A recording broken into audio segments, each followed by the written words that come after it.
El Congo belga. Leopoldo II fue el segundo rey de los belgas, recordado por ser propietario del Estado Libre del Congo, que fundó y explotó. El Congo fue entregado al rey Leopoldo II de Bélgica en 1885 en la Conferencia de Berlín. El rey Leopoldo trató a el Congo como si fuera su hacienda privada, lo explotó y sacó de él los recursos, materias primas y mucho dinero que le correspondía al Estado de belga.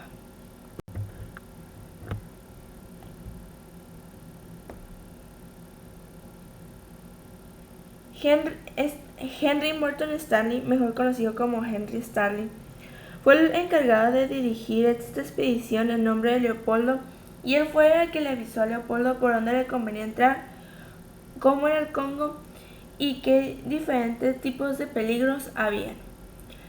En este mapa se observan las rutas de expedición que Henry Morton tomó y que le mostró a Leopoldo.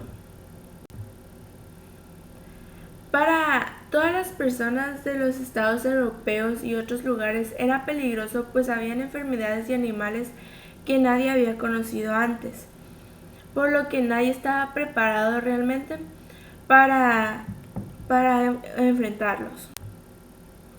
¿Qué quería Leopoldo? Leopoldo quería construir en el extenso río del Congo centros comerciales para así generar dinero para Leopoldo y ser más rico. Materias primas que había en el Congo. Había caucho, marfil, oro y diamante. ¿Qué crearon? Crearon vías para el tren para poder transportar las materias de un lugar al otro sin tardar tanto tiempo. Esto fue creado por medio de la esclavitud.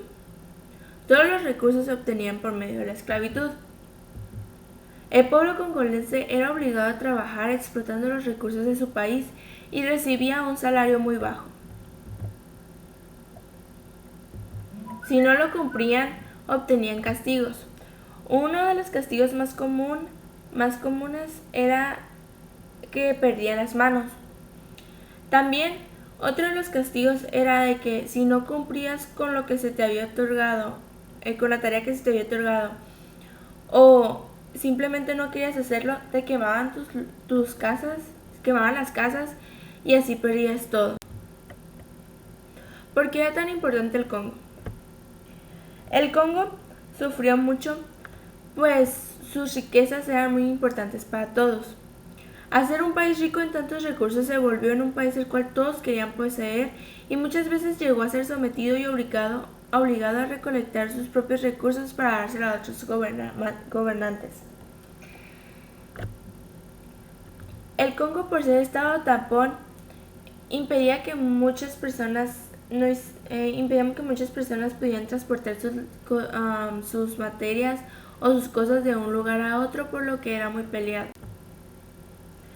La Conferencia de Berlín fue una reunión que ocurrió entre 1884 y 1885 en la ciudad de Berlín, en Alemania, convocada por Bismarck para buscar resolver los conflictos y dar correcta repartición al territorio africano, donde no hubo representante de ningún país africano, y los únicos países independientes fueron Liberia y Etiopía.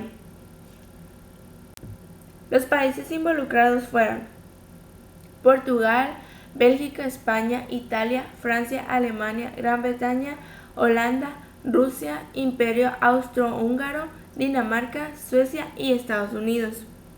No todos obtuvieron algo, como fue el caso de Rusia, Imperio Austrohúngaro, Dinamarca, Suecia y Estados Unidos.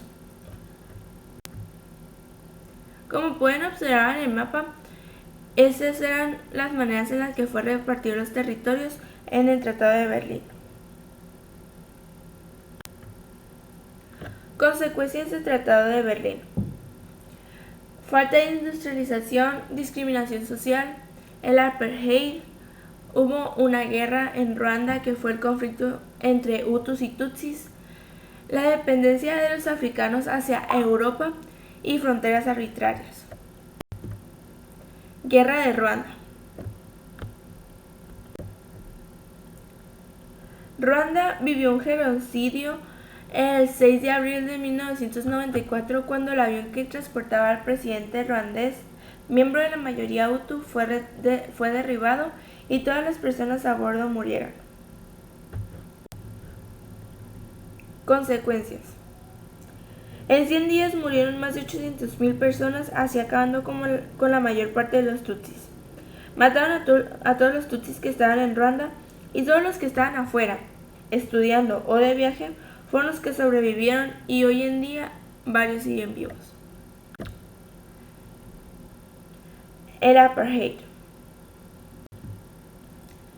El apartheid tenía como objetivo separar a las razas en el terreno jurídico, estableciendo una jerarquía en la que la raza blanca dominaba al resto.